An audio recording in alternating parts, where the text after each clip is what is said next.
Hello and welcome to Vibrant Lives podcast, a podcast dedicated to your health and well-being, featuring interviews with experts in the fields of nutrition, physical health, mental health, and my 5-minute food facts series. I'm Amanda Hayes, your host. I'm a lawyer turned nutritionist with a deep curiosity to learn about living a healthy, active, and fulfilling life, which I would call a vibrant life, and sharing what I learn with you here on this podcast. Before I introduce today's guest, please note that any information or advice provided in Vibrant Lives podcast is not intended to be used to treat or prevent any injuries, disease or medical conditions, and it's never a substitute for advice from your own health professionals. Today, I am really excited to be here with Mandy Hall. Some of you may know Mandy because she was a contestant on Masterchef Australia in 2019.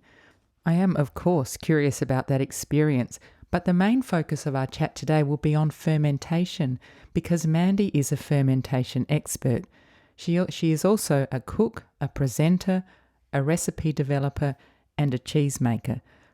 And we'll be touching on those things. But when it comes to fermentation, we'll be talking about the fermentation process, how you can do it at home, and the wonderful health benefits of including fermented foods in your diet, especially for your gut health. Today I am here with Mandy Hall. Hi, Mandy. Hi, how are you? I'm great. And you? Very well, thank you. Very pleased to be here. Oh, it's a pleasure to have you. So, Mandy, I like to start the session with some quick fire questions to get to know a little bit about you. Mm-hmm. So where did you grow up? In Adelaide, so born and bred here. You know, I have lived in my latter years in Melbourne and Sydney, but yes, born and bred in good old Adelaide. Yes, and you've ended up back here a bit like me. Yeah, well, I'm here and I'm not moving now. That's it. No, me either. And Mandy, what is your favourite form of exercise? Look, you know, I ignore it far more than I should, but probably walking on the beach, I would say, is absolutely my number one, and then followed by yoga. I love yoga. Yeah, I believe you were a yoga teacher, or probably maybe still are. No, you know what? I qualified, but I never actually did teach. So that was a very cool thing that I did a few years ago and went off and you know, I think there were 27 of us from 13 different countries. Wow. And I qualified to become a yoga teacher purely, I think, just as something that I had to prove to myself I was capable of doing. But I've never taught, really, just some friends. But and I now just don't even practice enough. So I've got to get a little bit more balance going on. Yes. Sounds like you're very busy, and we'll get to why. Yeah. And what are you reading right now? Right now, mostly I'm one of those people that has a few books on the go, but Soil by Matthew Evans. Oh, great. Brilliant book, absolutely brilliant book. And I think, you know, if we want to understand anything about our bodies or food, we really need to start understanding things about soil. Yes, that's right. I'm looking at my bookshelf because I'm sure I have another book by him. There's another one called The Third Plate by Dan Barber, and he talks about soil. Yeah, in that soil's too. crucial. It's, you know, and particularly for a land like Australia, when we're so capable of completely looking after ourselves, and the soils have become so depleted in many areas. And you know, thankfully now there's a huge movement to start thinking about that and you know, regeneration and bringing that back. But I really think to the layman, it would be a great place to start. You know, kind of understanding the importance soil plays it's vital. It's vital for everything. It is, and also a lot of soils have become depleted with certain nutrients like iodine, and because of the way we've misused them. Yeah, the way we've farmed. It's a very, very interesting topic, and I think Matthew writes very well in terms of, even if you've never picked up anything or even thought about soil before, this would be a book that you could pick up. And get a very good understanding of why we need to focus on it a little bit more. Yeah. Oh, that sounds great. I'll put a link to that in the show notes. And Mandy, what are you enjoying listening to? For me, listening is always music. You know, I do listen to the odd podcasts, but I find that mostly they become about my work. They become about food. Gary Megan's Plate to Call Home. There's a wonderful man called Hux who writes Deep in the Weeds, which has come about via COVID of chefs coming out of COVID times and chefs in hospo and how they're managing. Yeah. A bit about their backstories. So I listen to that a lot also. Okay, I'll put a link to that as well. And Mandy, your favourite holiday destination in Australia, and if we can dream a bit, outside Australia? In Australia, it's always got to be somewhere by the ocean. Yep. Honestly, I don't really mind where it is. The Eyre Peninsula, Gallipoli Beach had been a new find for me. I mean, I think that's one of the most stunning places I've been. Emerald Beach near Coffs Harbour. Anywhere where there's some secluded ocean, I'm a very happy person. And overseas, I've got to say, probably because of the water and the food, Spain. Yeah, nice. Yeah. One day. And your favourite childhood meal? Oh, it's really embarrassing, but there are still moments now where I wish my mum was still alive because when I have a really bad day, tuna mornay. Oh my gosh, isn't that so funny? My era, and it was one of those dishes that my mum made all the time. And in fact, I remember her making them for parties, like the casserole dish would come out and the tuna mornay would be out there for parties. So, it wasn't just your everyday, it was a party dish too. Yeah. So I still love it. So versatile. And every now and then I still crave it, which is so weird. Yeah, but I loved it as a kid. Comfort food. Really loved it. How do you relax, assuming that you do relax? I'm not really that good at it, actually. I need to get a lot better. My life, I think, after Masterchef, kind of, you work really hard if you decide you want to make a living in this space. Sure. So I've lost a bit of balance there, but that's okay. I'm going back. I think, anything that's a really slow cook for me is gorgeous. So those pottering things, making cheese, slow cook, glass of wine, music. Nice. Yeah. Yeah. Preferably all of that by the water. Oh, perfect. In Greece. Yeah. Well, I don't mind where it is, actually. Well, we're very lucky in Australia with our massive coastline. Yeah. So you're a very busy person, which we've alluded to. You cook, you ferment, you present workshops, you develop recipes, you make cheese and more. So clearly food is your passion. And I understand that your passion grew out of pain. So on your website, you say that you and your son were quite sick and tried many different treatments from the conventional to the experimental, and this led you to delve deeply into the healing power of food. So most of us know that what we eat has a fundamental impact on our health, but despite that, there is often a gap between knowing and doing. So what prompted you to really focus on what you and your son were eating? Look, I think, it was a really, really, I've got to be quite honest, terrible time in my life. I don't talk as much about what was going on with my son because he's now, nearly a 28-year-old man. Sure. I feel like that's his story to tell. But for me, I was knee-deep in a management career in radio and working very hard, a lot of hours. I was just getting progressively more tired and more sick and not coping. And it really did lead to an almost very public kind of physical and mental breakdown for me. Eventually I was diagnosed with kidney disease and lupus. Oh, right. So that was, kind of made sense, but not for a while. And there was a lot that went on between that, including being marched out the door of my job because I could no longer do it. And at that time I was a single parent and my son was not managing a whole range of things as well. So it was a really interesting time. I think the standard treatment back then for myself was obviously, and I'm certainly not against Western medicine. I think that everything has a place. Yeah. And Western medicine saves lives. I think the combination or the way we look at it from a more holistic point of view is probably more beneficial for us. But at the time, I was on a multitude of medications post my diagnosis, and they'd also put my son on a lot of medication. And I think it was just this light bulb moment of understanding that I know we needed to take them, but they were also making us very sick. Yeah, that's not good. So it was about, okay, so what else can we do here to complement this, to, you know, what else should we be doing? And that kind of led me to go down the rabbit hole of food. Yes, and, you so know, interesting. It was incredibly interesting, yeah. I think that Western medicine is brilliant at acute interventions. Absolutely. But chronic disease, there's a long way to go. Yeah. Well, there is, you know, and there still is. And we're now talking 23 years ago for me, that really awful crisis point. And, you know, I can remember back then when I started to delve into, I guess, food and complementary medicine to assist me down this path of pharmaceuticals, and lots of them. I can remember going to a specialist and saying, you know, I've heard that fish oil might be good, because there were days when I literally could not walk. Wow. I couldn't get out of bed. I couldn't walk to the bathroom. I couldn't do anything. And it was very much met with, you must be insane. Like, well, fish oil, you know what, you know, and we now know that that's almost standard practice now.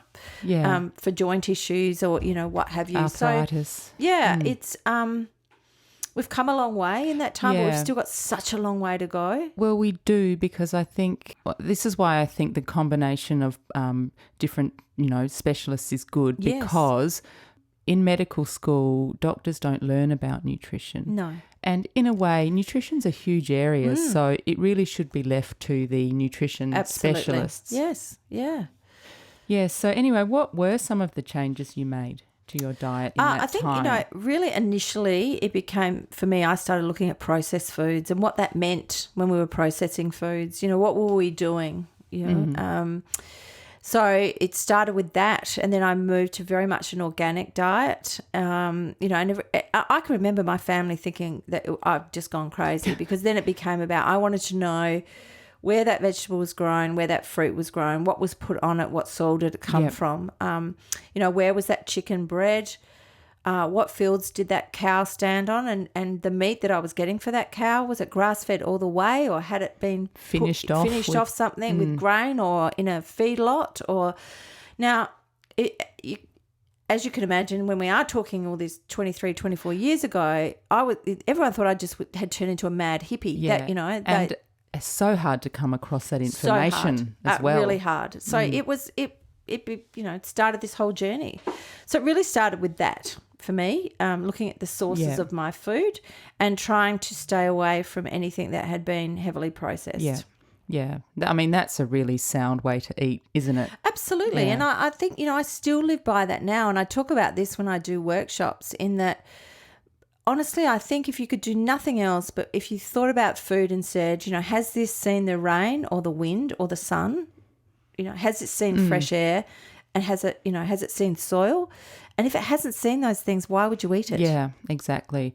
I think if there was one dietary tip, if you had to boil it down to one thing, it would be to eliminate highly processed foods. Absolutely. Yeah. If that's all you did, you're going to be in much better shape in terms of your, you know, physical and mental health, I believe. If you only made that step alone. Yeah, I think you're right. So let's talk about the wonderful world of fermentation. Yes. So you're well known around Adelaide for running workshops about fermentation. So I think a great place to start would be with the very basics. So could you explain to us, Mandy, what is fermentation? Yeah, look, I won't go get all sciencey, because I think and it can also sound a bit like, what? Yeah. So if we just think about, it's the transformation of food, and that transformation generally takes place with enzymatic activity. It creates chemical changes. And all for the better, you know, unless you have a bad ferment. Obviously, when we're producing food of any sort, sometimes something goes wrong. Yes. But for me, it's taking a live food or produce and it's enhancing it. Yeah. You know, really that's what fermentation is. And if that's the only way we can think of it, and that's the best in layman's terms, that's fantastic, because that's what's happening. And let's talk a bit about different types of fermented food, because there are so many, and most cultures have a type of fermented food that's been a part of their history. Absolutely. For example, sauerkraut in Germany, miso in Japan, and kimchi in Korea. So can you share a little bit of wisdom about fermented foods in different cultures? Absolutely. Yeah, look, I think, every single culture, to the best of my knowledge, ferments. And it's really interesting. They just don't use that word fermentation. It's such a natural part of their food culture that it doesn't click to them that they're actually fermenting. So sometimes when I have these discussions and, at the moment I'm trying to source out different cultures in Adelaide that are particularly fermenting so we can have these discussions, but they'll say, oh, no, I don't ferment. And then they might bring me out kvass. It might be, like, yes, that you is, and it's amazing, but they've just never thought about it that way because it's been a tradition and a way of food preservation for them for forever. It's been passed on generation to generation. And most likely this all began, we know fermentation's been around, almost, we think, since fire. And I would assume it was a way of, way back then, it was how do we preserve this seasonal food and keep ourselves safe? And that's how fermentation came to be. Yeah, so, without refrigeration, obviously. Absolutely, and pasteurization, that those things didn't exist. So in your food journey, you were looking at where food came from and you were trying to eat as naturally as possible. Yes. So what was it about fermentation that drew you towards that? I think that certainly it was a natural practitioner that we saw at one point that I think then, to be honest, spoke to me about drinking kombucha. And for me, I needed to really understand what that meant. So that started this whole, and then I began to understand that, and I still talk about it this way, that fermented food is food that's alive. Yes. It's food that is teeming with life. If I take the sauerkraut example, we have this cabbage which is covered in its own microorganisms and it's hopefully developed them from this beautiful soil that it's been on and it's seen the rain and the wind and what have you. And we take that and we add salt and enough salt to keep ourselves safe, but not too much so that we can't let these wonderful, prolific, good bacteria come in and multiply, and that's what happens. So you're taking this food that has microbes on it and you're just making more and more and more. And when you open up that jar and you hear the gases or you see the bubbles and you go, that is food that is alive. How can this be anything other than great? And it's amazing, isn't it? Because if you're taking cabbage as an example, it tastes so different than the fresh version. Absolutely. And the longer it... And from week 1 to week 2 to week 12 potentially, the flavours will change. And we need to also think about fermentation from that point of view, that it's not just about health. It's obviously incredibly important. It's about flavour. Yeah. And there are extraordinarily huge different levels of flavour that will come in ferments that we can't recreate any other way, because what happens is over time these little bacteria come in, and they'll wipe out one of the other bacteria, and these are all good bacteria that we're talking about. They'll wipe up another one. They've created one level of flavour, and then the new ones come in and they create another level of flavour, and so that keeps happening. So you get this extraordinary dimensions of flavour that, if you're not a fermenter, you probably don't think that much about. From my perspective, I'm tasting this food all the time and seeing it change and tasting the change, and it's unreal, Is that because as the bacteria grows, it changes the environment, so it makes it more likely for I'll get my descriptions wrong, but a new strain to thrive? And absolutely. Because the medium's changing? Absolutely. If we talk about a lactic acid bacteria, that's generally one that's had no access to oxygen at all. Mm-hmm. It's got enough salt in it again so that we're preserving everything, we're keeping it safe, but we're not keeping it so sterile that we can't get these new microorganisms in. So, it might start out with 2 or 3 different strains, and then as the atmosphere changes in that jar or crock or whatever we're using, another strain will come in, which will create another flavour, and that will wipe out another one. And then the circumstances change again for a new set of bacteria. And the complexity of this is extraordinary. And if you don't want to delve into the science of it, I say that's absolutely fine, but delve into the fact that every time that happens, you're getting another flavour.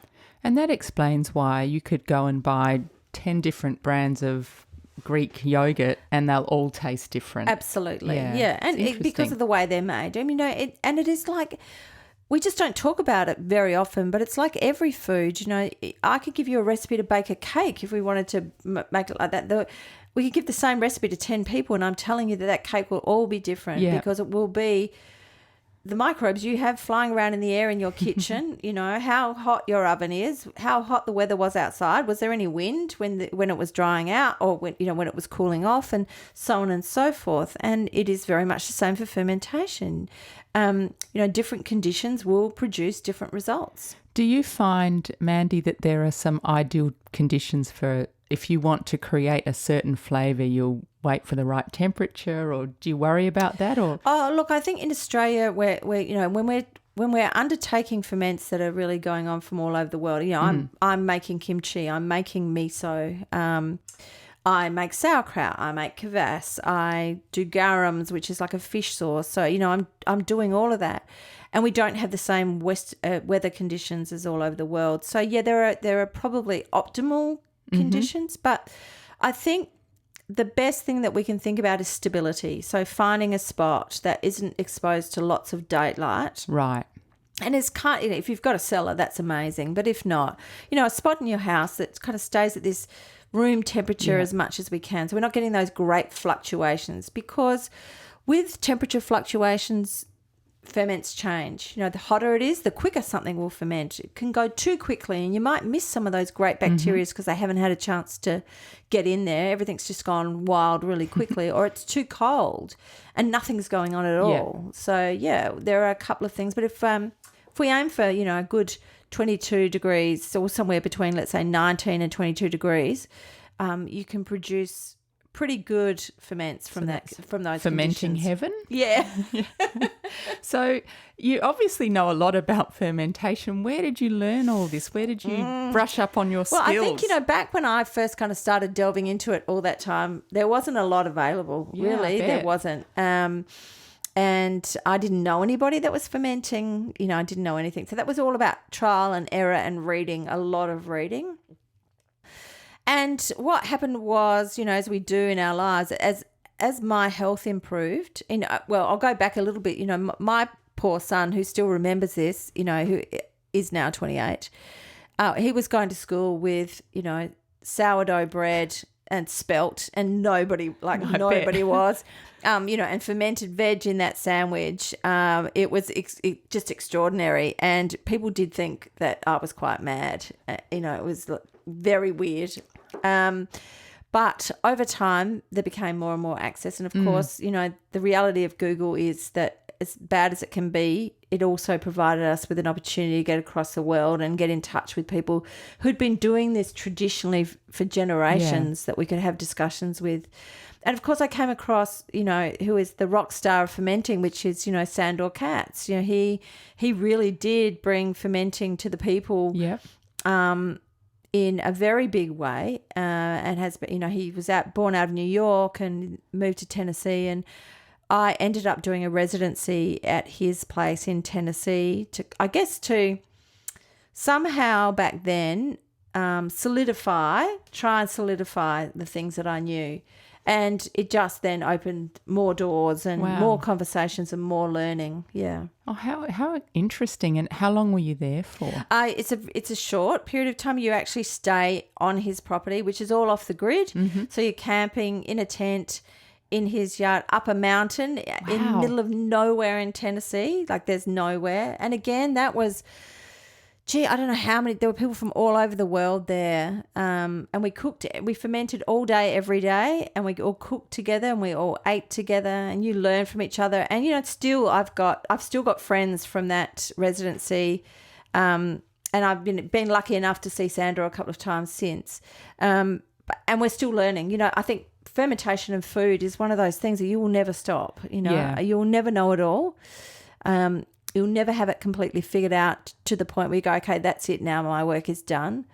So, yeah, and then it's just been learning. It's been workshops. And I guess trial and error. Trial and error. I had enrolled in a University of Tasmania does a course which is an applied science degree with a specialty of fermentation. And I did start doing that. I've just had to put that on hold because work-wise I just became so busy that I couldn't keep it up. Yeah, I think if you want to do something like that, you want to do it well, don't you? Yeah, you absolutely. Yeah, absolutely. Have you had any fermentation disasters? Yeah, look, plenty. And they still happen. I mean, I made what's called beetroot kvass once, and there's a secondary part of that ferment where you can develop gases in the bottle.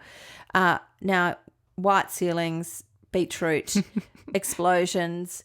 That was a kind of a massive disaster. I mean, I've grown molds on things that are not what we're looking for, that have had to be ditched. Yeah. I may have been doing something at the same time and thought that I'd put the salt in there and hadn't. And then, of course, what ends up happening then is you're really just composting. You're not fermenting anymore. So that does happen. Yeah. That's just part of life when you're in the kitchen, isn't it? It is. It happens in cooking. It does. It happens all the time. So, yeah, I've certainly had my odd one or two or more. It's pretty well known, I think, that fermented foods have a positive effect on our health, particularly our gut health. Yes.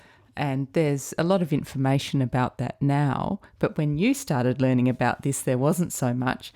So what are, Mandy, some of the positive things about fermented food and our gut health? What are they?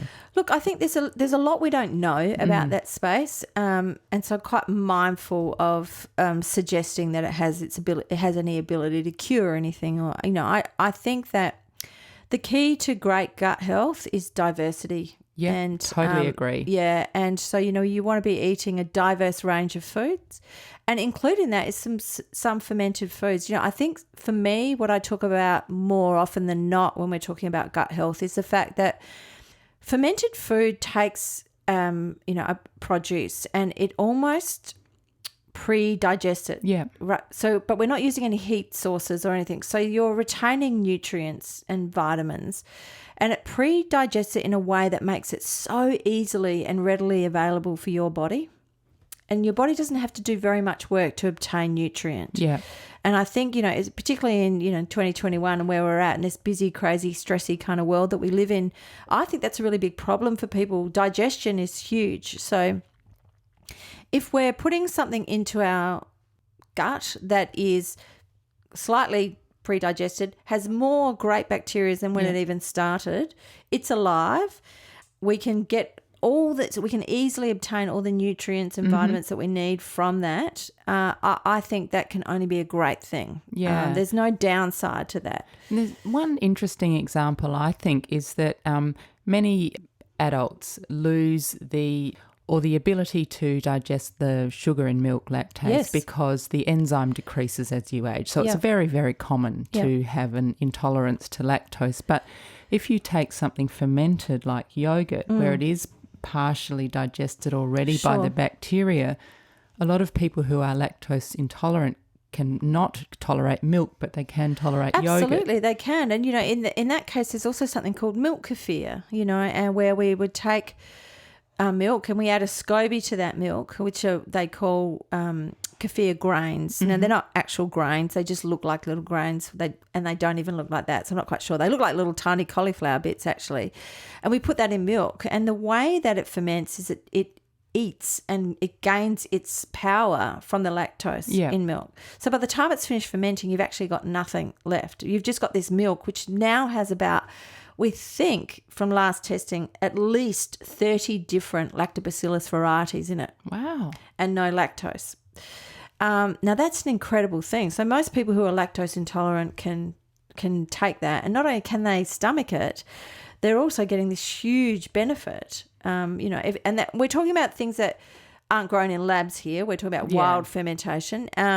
because there's a whole nother story there. But, I mean, that's really quite incredible. If you think about Parmesan cheese, by the time it's finished fermenting, there's no lactose left. And a lot of people who are lactose intolerant can eat Parmesan cheese. Yeah, hard cheeses like that. And now for a brief interlude. My new website has launched. It was built and designed by the excellent folk at Clever Fox Creative. Please check it out at www.vibrantlivespodcast.com. There you'll find all the podcast episodes, health and wellbeing books that I review and have recommended. And while you're there, please visit the Be Involved page and sign up to become part of the Vibrant Lives community. Okay, back to fabulous fermentation. Mandy, we're talking about how good fermentation is. Not only does it make food taste good, it's also good for you. So if someone listening is interested in trying to ferment something at home, can you give us some tips and perhaps a very simple recipe to start with?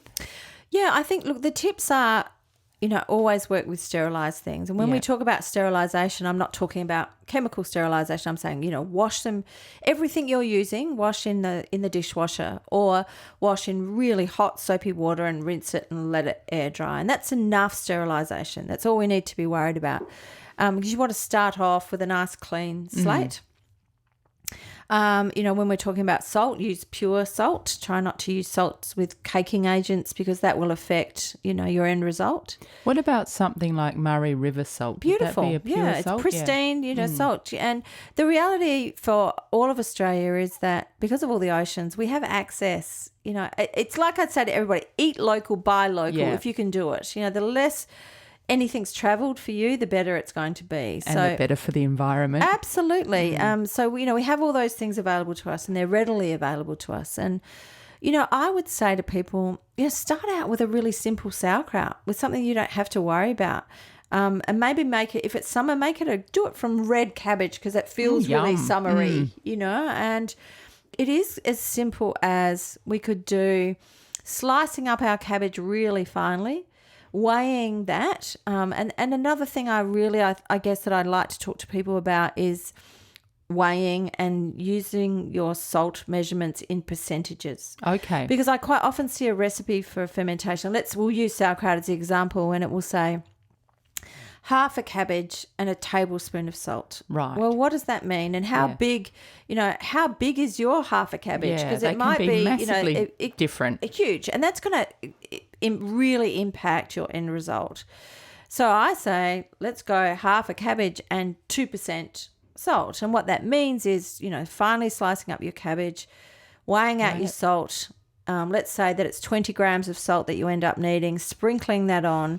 And, with clean hands, massaging all of that into your cabbage, and you'll find that the cell walls start to break down and they start to release the cabbage juices and you create your own brine. You want to put that into a very sterile jar or fermenting crock or whatever you've got. Push that down so that the brine is covering the cabbage so it doesn't have any exposure to oxygen. If you've only got a jar, pop the lid on. And let's watch what's happening. Now, I'd like to say leave that at room temperature for at least 2 weeks. And every couple of days, if you don't have anything that naturally releases gases, so you don't have a fermenting crock or air locks, just every day unscrew that jar lid by about a quarter, so you're letting out the gases, and then just screw that back up again. And start tasting it with a clean fork each time after about 2 weeks. And watch the changes until you get to a point where you go, I really love the flavour of that. And that'll be enough and you're done. And that goes into your fridge. Perfect. And you've made sauerkraut. And as you get used to that, you can add all sorts of things to that. Caraway seeds. Yes. Jalapenos cut up, dill, whatever you would like, you add that. And again, I kind of go, if you're looking at your cabbage, in 10% of that, you could add additional flavourings or, whatever you like. And that's a really great place to start. I'm going to try that. I'll let you know. So just so I'm clear, when you say unscrew the jar, if you don't have a fermenting crock, you don't take it fully off? Just like a quarter turn, enough to release any gases that have built up as it's fermenting. But you don't want to let any oxygen in. Okay. Because the less often we do that, the better it is. If we, nothing's going to happen if you do. But the least amount of oxygen that we get into that jar, the better. So that's called an anaerobic ferment. Mm-hmm. And the lactobacillus, or the lactic acid bacteria that form in that anaerobic environment do so in their best state in the absence of oxygen, obviously. Right. Yeah. Oh, that doesn't sound too hard, No, but I don't want to speak too simple. quickly. And I just want to quickly ask you about this. You also make cheese, which is another fermented cheese, yeah. product, and I think many people probably don't realise that. No, I think there are a lot of fermented products that people don't actually realise are fermented, and cheese is one of them. Cheese is the addition of bacteria to milk, essentially. So that's quite exciting. I love doing that. I bet. And where did you learn how to make cheese? So initially it was just I did a few cheese courses. Mm-hmm. Or initially I used to make my own ricotta. And I can't remember. I might have seen a recipe for that. And then over time, you start to improve on that and you want to know more. And then it became about halloumi. And then I started doing a couple of cheese courses. There's some very, really credible people around that you can do those with, and start off with some basic fresh cheeses, things like mozzarella. And then I decided I really like this. So I went to TAFE and did an artisan cheesemaker's course. Yeah. Oh, yeah. how brilliant. Yeah, I love it. I'd love to do much more of it. Yeah, it's great. Favourite cheese? Oh, hard and soft. Favourite hard, favourite soft. We've got so many great cheesemakers in Australia. Yes. We really do. I love some of the cheeses that come from overseas because they're so complex. It's great, but we're doing so well in Australia, and we have Chris Lloyd, we have Barossa Valley here, just in South Australia. We've got Utter Delights. Utter Delights. Yeah. There's so many. All of their bries I absolutely love, so that's a favourite for me. In hard cheeses, there's a man by the name of Kim Masters who, funnily enough, used to work. He was a corporate guy forever and ever in investment banking, I think. And about 8 years ago, he gave it all up to become a cheesemaker. Oh, fantastic. He did the course at TAFE that I had done, and then ended up going off to Italy and really, truly studying cheesemaking. He's up in the Adelaide Hills, I think in Lobethal. It's called Section 28. Okay. He is making some of the most extraordinary hard cheeses I've ever tasted. They're very, those very alpine cheeses that we haven't seen made in Australia, or certainly not in South Australia. One of them in particular, he has a license. He's one of the very few cheesemakers to get a license to make cheese from raw milk. Right. And obviously, he really knows his stuff. And the complexities of flavour in a raw milk cheese that's done really well, they're extraordinary. But he's doing very exciting things. Because I believe for a long time we couldn't import cheeses from France like Roquefort that was made from raw milk. No. I think we can import them now. We can now, and then there's always a threat of that being taken away. I mean, it's a really, there's a podcast on its own actually, but, I understand why we can't get access to raw milk. In the wrong hands, it's a very dangerous thing. But in the right hands, you really can, I guess you can make some extraordinary products. Yeah. I guess when it's raw, it's got all the bacteria and everything in it, doesn't it? It's amazing. Yeah. It really is amazing. And making cheese in that environment with raw milk is quite astonishing. Yeah. I had some time in a farm in Dalesford, when I came out of Masterchef, and of course you have access to raw milk all the time. They had the cows, and gee, that was just quite astonishing to see what you could do. But again, there are safety rules in place for very good reason. Yeah, we have to be careful of that. Yeah. So you mentioned Masterchef. Yeah. So, well, congratulations for being on the show. I have a nephew who was on the show. Oh, I can't remember which year. It was a long time ago. Michael Weldon. I love Michael. Yeah. Michael and I message each other a bit. We haven't met, but we do message each other. He's a lovely guy. Very clever. He is a lovely guy. He's my husband's sister's son. There you go. So, see, it's Adelaide. That's Adelaide. It is. That's Adelaide right there. It must have been, I imagine, amazing, fun, inspiring, stressful. Looks very stressful. I don't think I could handle it myself. What was the most important lesson you learned? Oh, wow. I learned some big things about myself in that time. And Well, I think, the reality is getting thrown into a house with 23 other people. And I know everyone thinks it's so glamorous, and I can talk about it now because I don't do Masterchef this way anymore. So I can now kind of spill the beans on that bit. But, there were 7 people in my bedroom. Oh, it sounds awful. And, you've all got to get ready in the morning, and there's no there's one kitchen, and it's very full on. You don't know from one day to the next what you're doing. What you see on MasterChef is what you get. The times are the times. Is that right? They're absolutely. So okay. a 45-minute cook or a 60-minute cook is exactly that. Right. So it is pretty stressful. And you go in there thinking, well, certainly from my perspective, thinking, it doesn't matter, I've got this far and it just feels great to be a part of it. And then you just, every day, you're terrified I bet. of being eliminated or having a bad dish or being humiliated or, it's quite unreal. I think the biggest thing that I learned about myself was that I was capable of so much more than I thought I was. Yeah. Wow, that's a great lesson, isn't it? Yeah.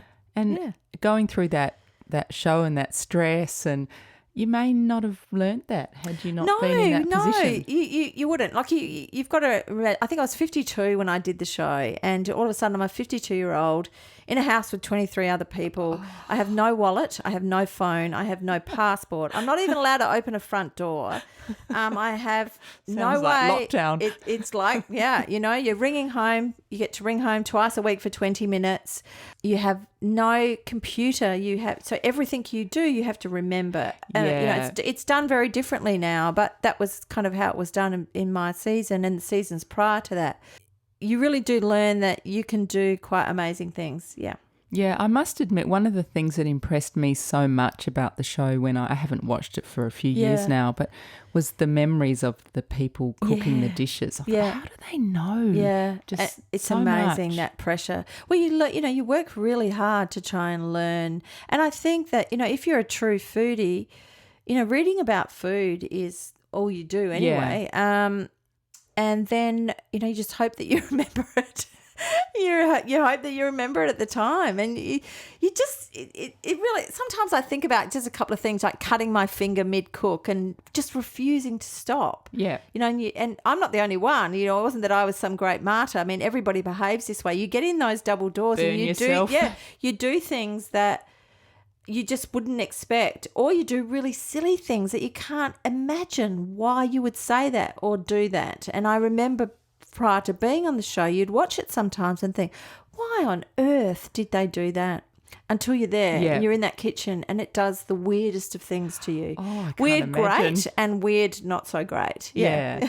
I also wonder too, did you watch yourself back? No. Yeah, see, I don't think I'd want to I don't. either because once you've been in there in the kitchen, you've sort of handed it over. You've handed over the editorial. Yeah, that's right. It's finished. So there's not much you can do. No, and I think that, it's one of those things. If you're horrified by something you've said or the way you've stood or scratched your head or whatever, like you can't change it. So I don't want to watch it because I live with that. Yeah. And I also went out much earlier than I would have liked, and I don't need to relive that. I'm still bitter and twisted. Not because I don't think I deserve to go out. I certainly did. And, I'm very lucky post the show that I have contact with, Gary Megan and Matt Preston, and I deserved it. The dish I cooked that day was woeful. So there was no problem there. But, I don't need to relive it. Yeah.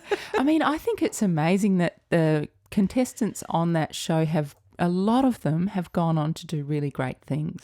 Yeah, look, and it's a credit to them, honestly, because I know firsthand that once you leave the show, you leave the show, and some of us try and contact each other, which is why I have that relationship with Michael. You do end up with a bit of a Masterchef family. Some people don't want to know about that, and I get that.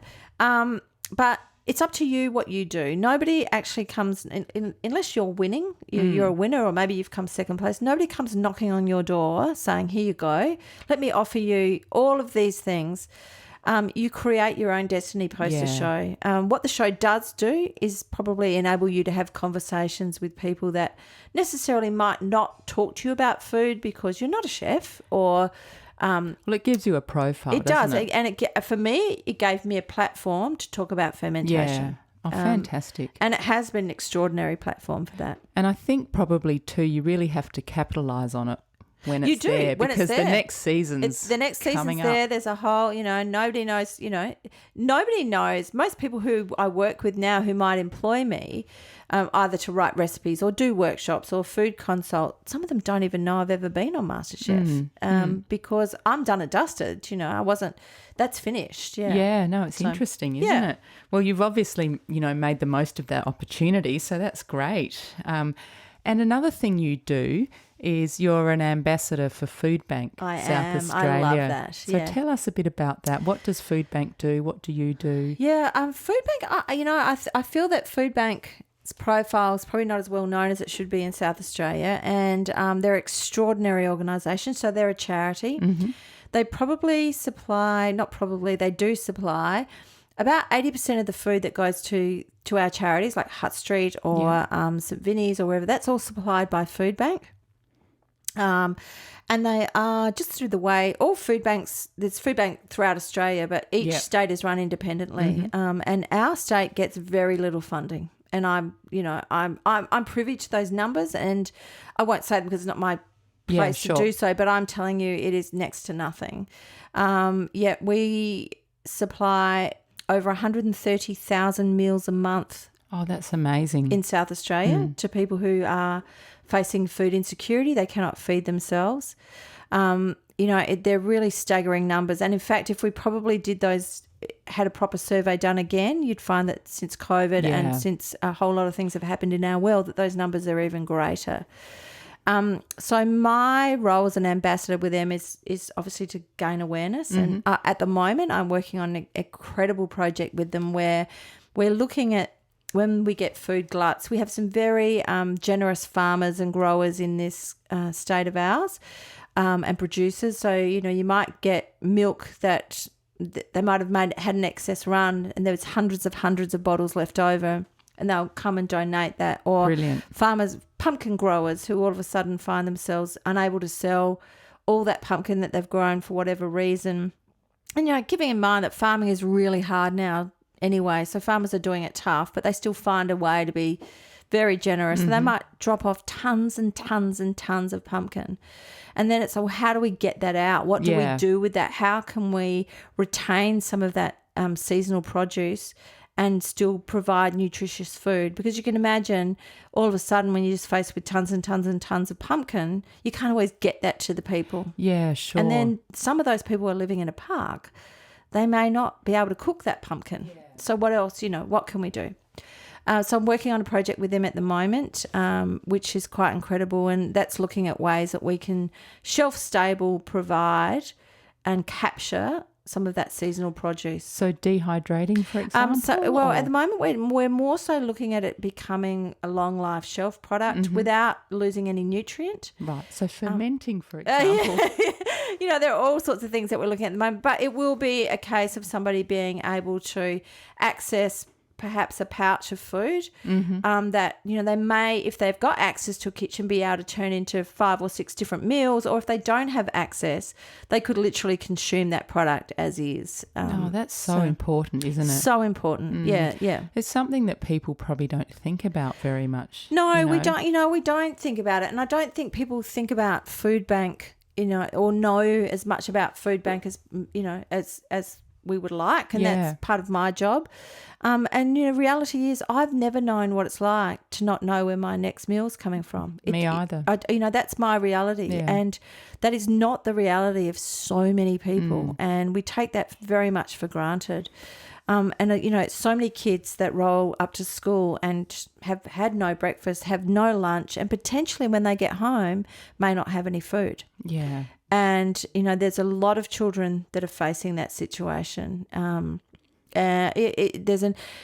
Food Bank they provide to the charities. They have mobile food hubs. So they're South Australia's most official disaster charity. So in the times of Kangaroo Island fires or the Lobethal or the Hills fires, they take up what is almost a supermarket on wheels, so that people in that community can go and get what they need. They did that in Port Lincoln, in Lobethal, in Kangaroo Island. They have the mobile food hub, and they have what's called they still call it a food hub, but it's almost like a mini supermarket. Yeah, I've heard of that. And there's more and more of them opening. They've just opened one in Alice Springs, but there's lots around South Australia where essentially, if you are facing food insecurity, you can go, and it's presented so beautifully so that you go in, you grab your trolley and you do your shopping for your family at a very minimal cost so that you can provide. And I believe that volunteers work. They're astonishing, the volunteers. And, that food bank would not survive without those volunteers. Yeah. And a lot of those volunteers, they're not people that they come in week after week after week, year after year. And without them, there's no way that food bank would be able to run. Yeah. So if someone listening to this is interested in helping in some way, helping food bank, what's the best way to do that? Look, ultimately, if you've got any spare cash, that's fantastic, because what that means is they can then go and purchase, what they know they need at specific times of the year or what have you. But it doesn't always have to be about that. It might be that you'll see a food drive. At the moment, there's a food drive on, and they're on quite regularly. Go on to Food Bank's website, Food Bank South Australia. If you've got some spare cans in your pantry or packets of pasta, send them in. That would be brilliant. Donating, maybe volunteering if you've got some spare time. Getting school kids involved, maybe creating their own food drive. Great. I think there are a lot of things that we can do. Okay. Yeah. Well, I'll put a link to that in the show notes as well. Thank you. And Mandy, to wrap up, who inspires you? Oh, that's a really hard question, because all sorts of people inspire me. I think it is those who are willing to make themselves vulnerable, to be honest, to put themselves in a position where they are quite vulnerable and they will have a go. I find that incredibly inspiring, because I think what that means, it tells all of us, no matter what it is that you're doing, that there's a chance that you can make it. Yeah. And also, if you don't try something, you never know, do you? You never know. If you sit in your comfort zone and don't put yourself out there. Yeah, and it's all right to fail. And I think that's what, and a lot of us don't know that. And a lot of us don't sit well with being vulnerable. So those that will publicly do that to, I guess, lead as an example for others that this is okay, that take a chance, because, if not now, when? And we doesn't need to be perfect. You just need to have a go. Yeah. And I think that, people who do that, I find incredibly inspiring. Yeah. So, Mandy, the final question that I like to ask everyone, if you could recommend 2 things that people could do to improve their well-being, what would they be? Ooh. Get some regular exercise, because I know that I've neglected that a lot of late. So, and it doesn't have to be huge. It might be walking in fresh air. Get out in nature. Oh, that's already 2 things, and I'm going to say, say 3. Yeah, okay. Sleep. Yeah, sleep well. So many people say that. Yeah, that's 2 very common responses are get out in nature and move, and sleep. Yeah, I think that we can eat as many fermented foods as we like. But if we don't have any access to Mother Nature, or we're not sleeping very well, our gut health is never going to improve. No, that's right. So, I think those are the 2 big things that improve life and give longevity. Yeah, I agree. So if people would like to follow you and see what you're up to, what's the best way to do that? At the moment, I'm not going to give you my website, because I'm just about to rebuild it. Cool. They can find me there, which is Love Ferments and Food. But on Instagram or on Facebook, I am at Mandy Hall Food. And that's the best place to find me. Great. And then they can message me if they've got any questions, and I'm happy to help out anywhere I can. Excellent. And do you have any fermentation workshops coming up?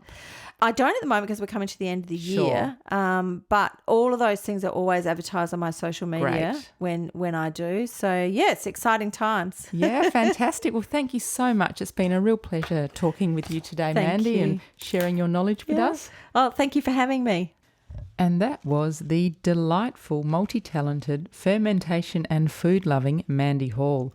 I am going to make some sauerkraut based on the recipe that Mandy gave us during the podcast, and I'll keep you posted on how that goes. Thank you for listening, and I hope you enjoyed today's episode.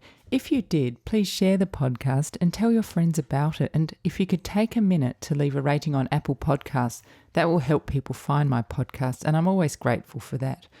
You can subscribe to Vibrant Lives podcast on all good podcast providers like Apple Podcasts, Spotify, Stitcher, Google Podcasts, and also on YouTube.